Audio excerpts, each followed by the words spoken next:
Pessoal, eu sou a Érica, eu sou uma das monitoras de oftalmologia e hoje a gente vai falar sobre uma das duas questões que caiu naquele formulário de vocês.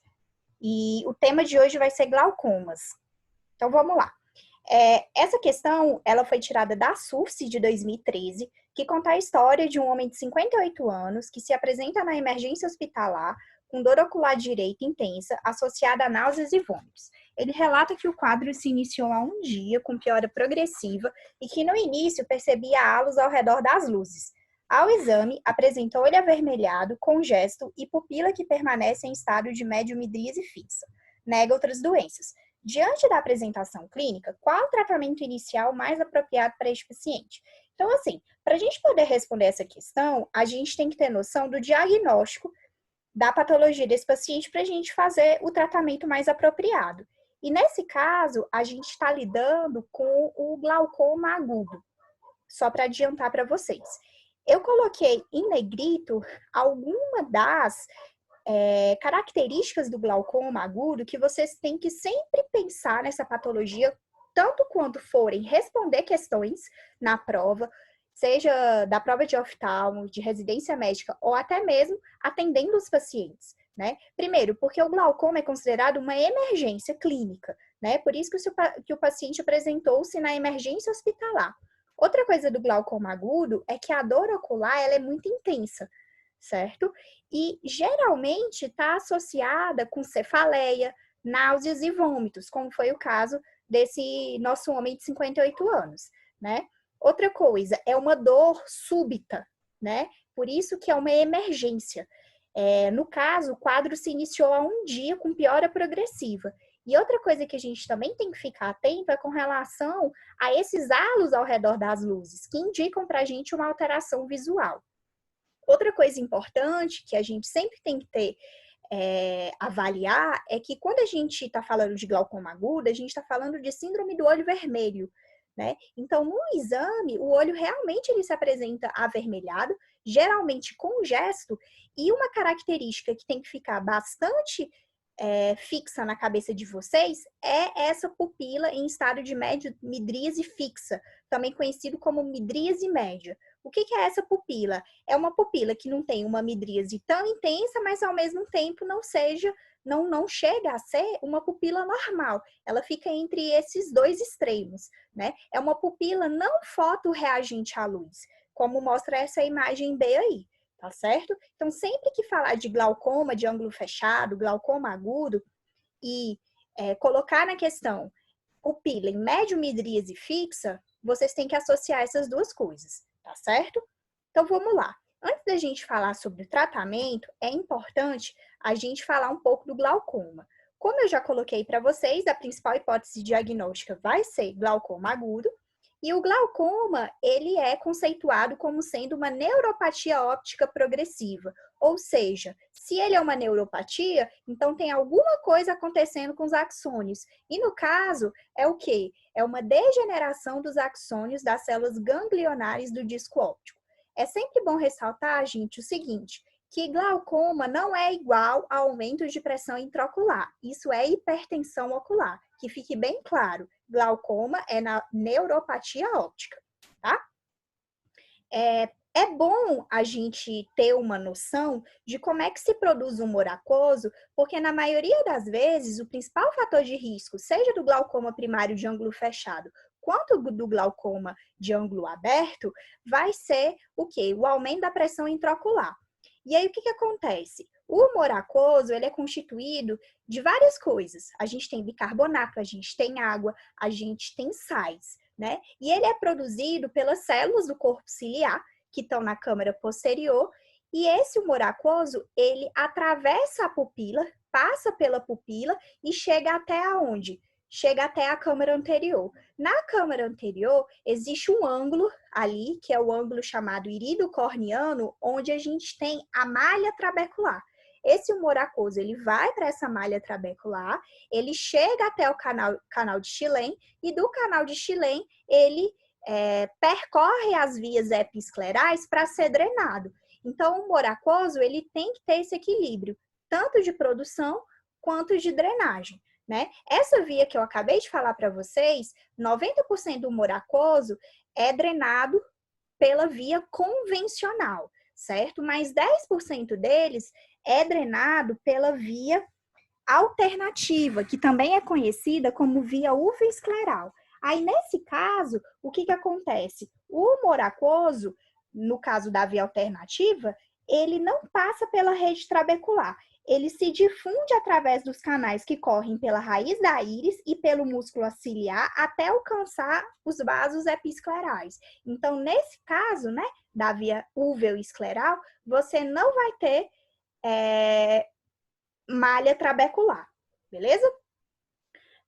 Uma coisa importante que eu queria falar para vocês também é que o glaucoma agudo em si, né, ele precisa, né, de alguns fatores que desencadeiem esse glaucoma, né? É lógico que a gente tem alguns fatores de risco intrínsecos, por exemplo, mulheres, hipermétropes, asiáticos, eles têm maiores fatores de risco, né? Mas existem algumas situações que são situações que favorecem a midríase, ou seja, que favorecem a dilatação pupilar. Como, por exemplo, ambiente de baixa luminosidade, situações estressantes, uso de medicação anticolinérgica, midríase farmacológica com colírios para exame oftalmológico. Lembrar que esse último exemplo, para os meus alunos que tiveram a prática de fundoscopia, eu sempre falo, né, que a gente precisa fazer aquele teste de iluminação oblíqua, ou se você tiver possibilidade de usar uma lâmpada de fenda, o teste de Van Eyck, né, para você poder avaliar se a câmera daquele paciente é rasa ou estreita, tá? É importante aqui essa imagem para o glaucoma agudo, porque como eu falei para vocês, né, a pupila dilatada, ela vai favorecer essa emergência médica. Por quê? Porque quando você dilata a pupila, você acaba que faz com que a íris, certo? Ela comece a ficar mais próxima do cristalino, ela começa a ficar ali, tocar mais ali a porção do cristalino, a porção anterior do cristalino. Isso faz com que essa íris, ela fique abaulada, no que a gente chama de íris bombê.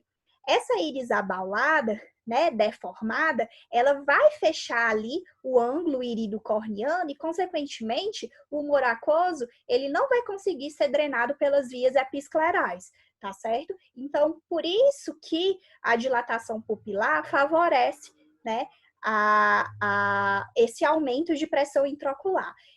No glaucoma agudo, o aumento de pressão intraocular, ele é muito grande, certo? Ele pode atingir até 40 milímetros de mercúrio.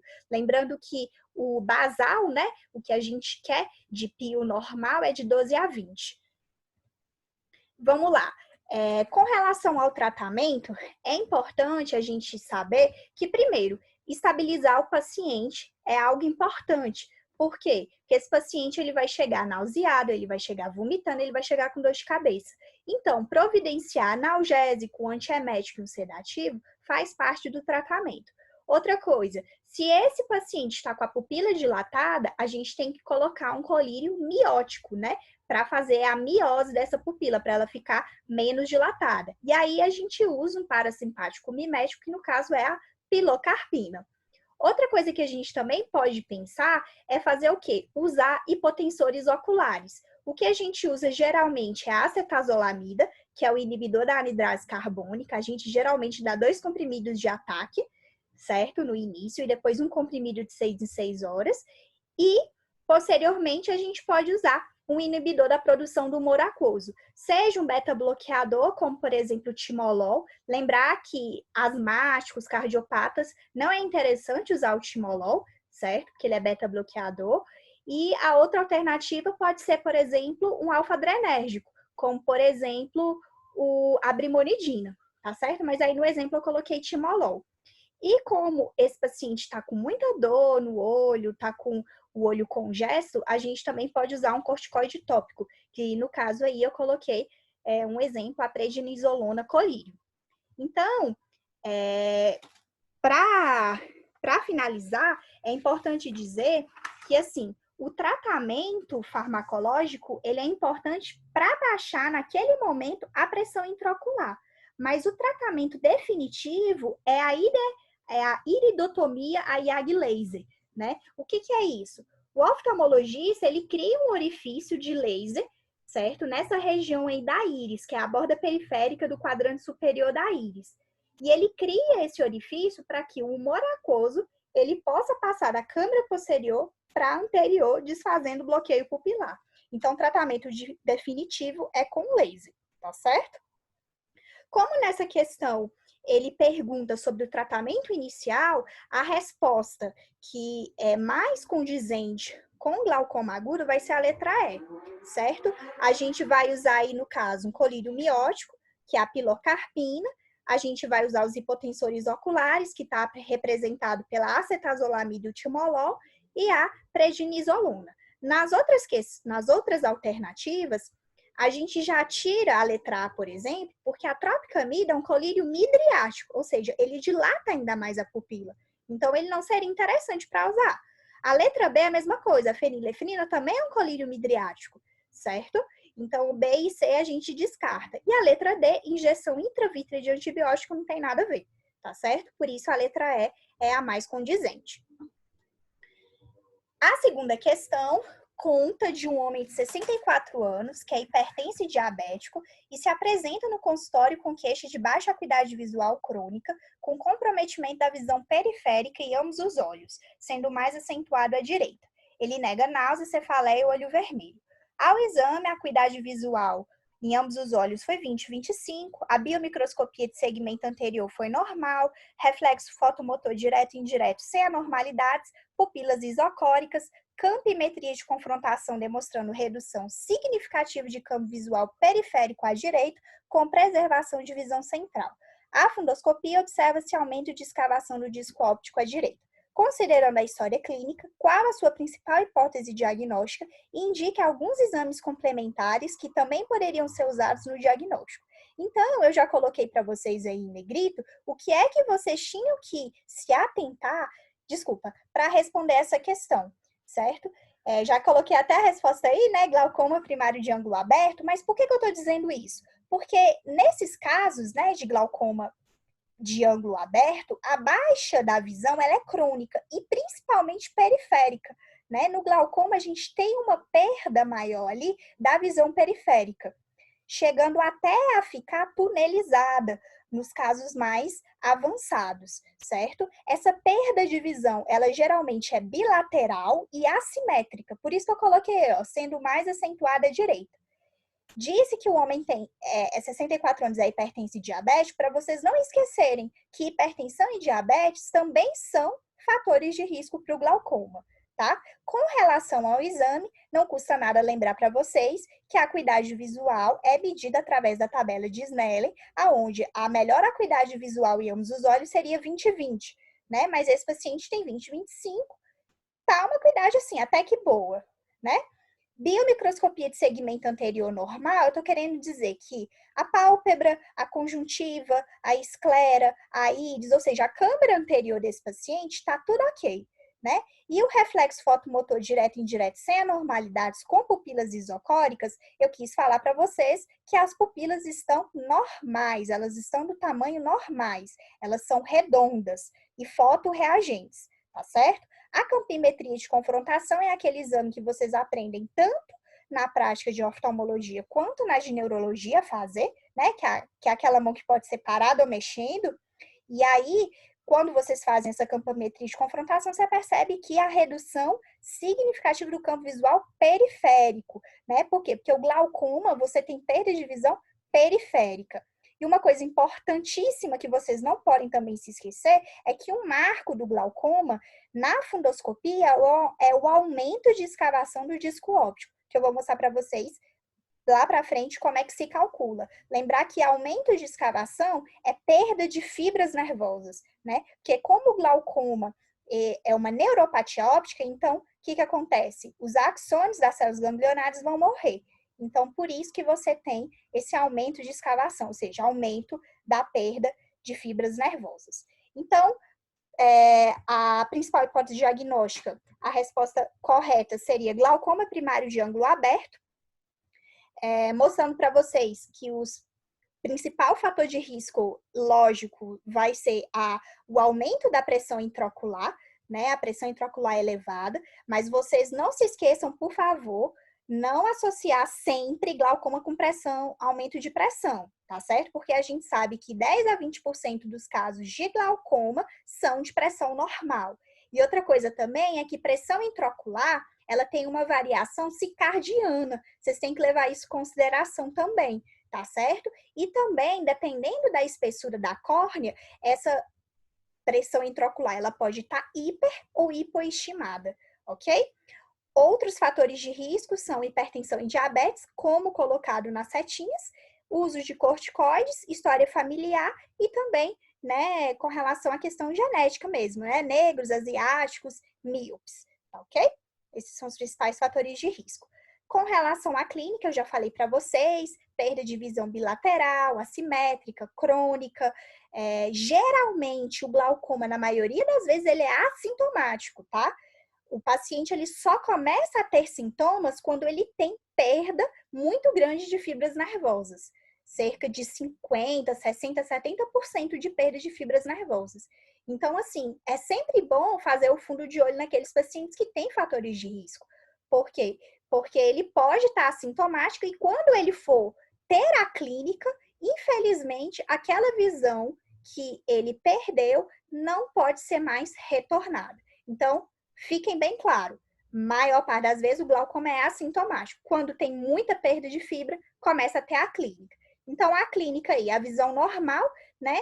E nas fases precoces do glaucoma, ele vai perdendo aí a visão periférica até chegar nesse último quadrinho, que é a visão tunelizada, né? Que é a fase avançada do glaucoma.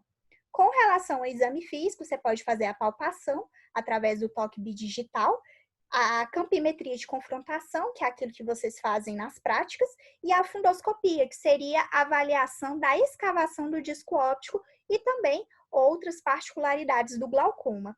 A escavação você calcula a partir da relação entre a perda de fibra e o tamanho do disco óptico. Então, aqui é uma imagem que eu tirei do livro de oftalmologia da USP, certo? Aonde ele pega o total desse disco óptico, que é essa porção mais alaranjada, e o divide em 10 partes, cada uma valendo 0,1.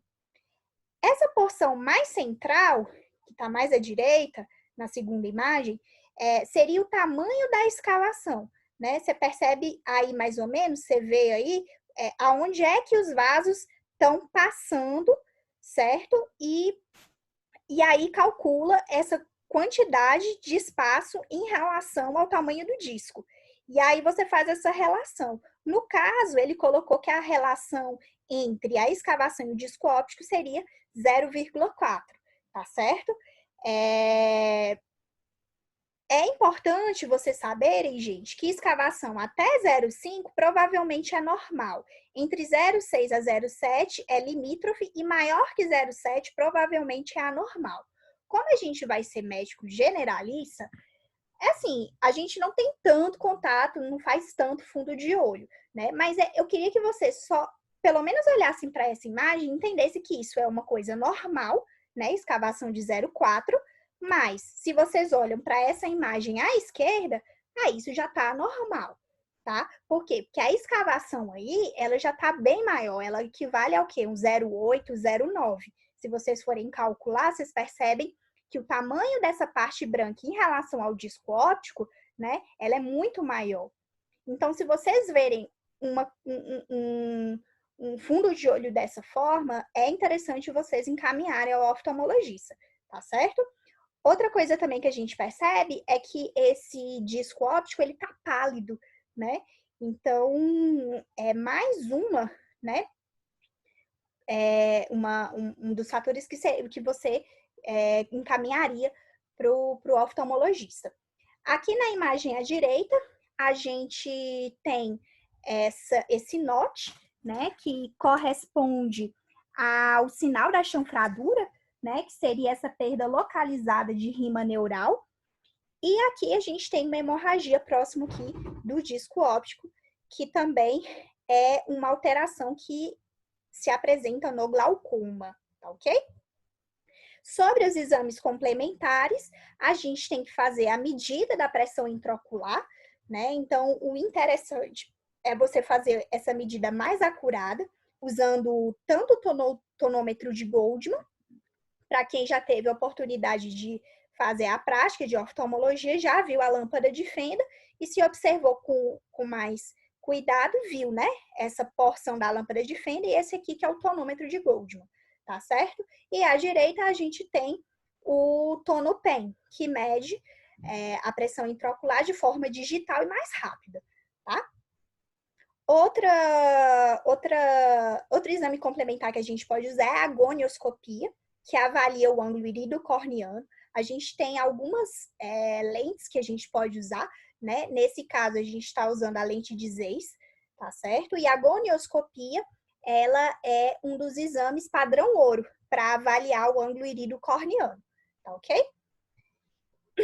E com relação aos exames complementares, também a gente tem a campimetria computadorizada, onde a gente observa na imagem à direita regiões em preto, né, aonde o paciente não conseguiu enxergar.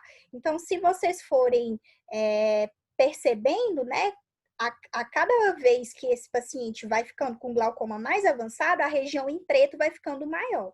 Né? Ela começa ali com um escotoma periférico, chegando ao escotoma arqueado, até na fase mais avançada do glaucoma, que seria a tunelização visual.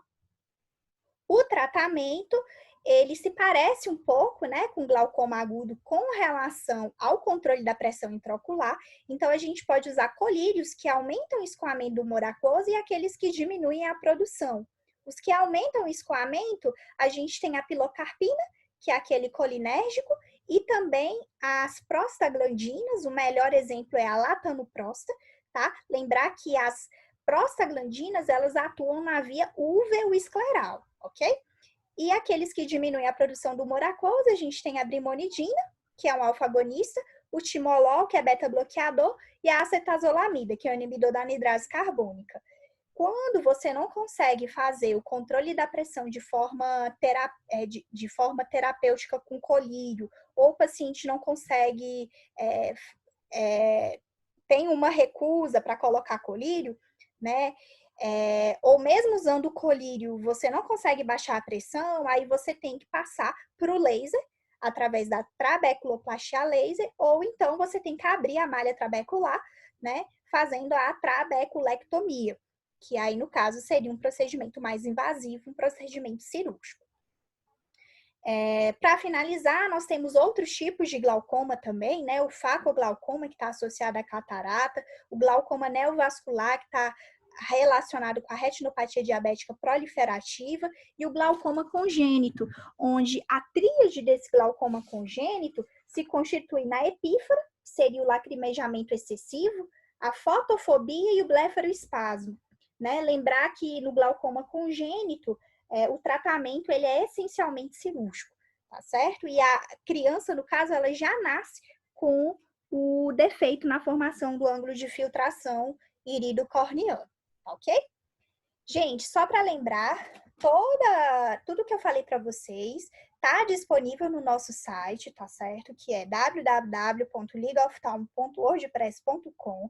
Lá vocês, na parte de material de apoio, vocês podem acessar e tem todos os textos didáticos que vocês podem baixar, tá? As imagens, as tabelas, os fluxogramas, tudo que eu coloquei nesse slide tá lá para vocês conferirem, revisarem, né? Usarem como material, além daqueles de bibliografia que vocês já têm no módulo. E é isso aí, tá certo? Qualquer dúvida pode perguntar para mim, para a Ana, que somos as nossas monitoras. E um ótimo dia para vocês, tá bom? Tchau, gente!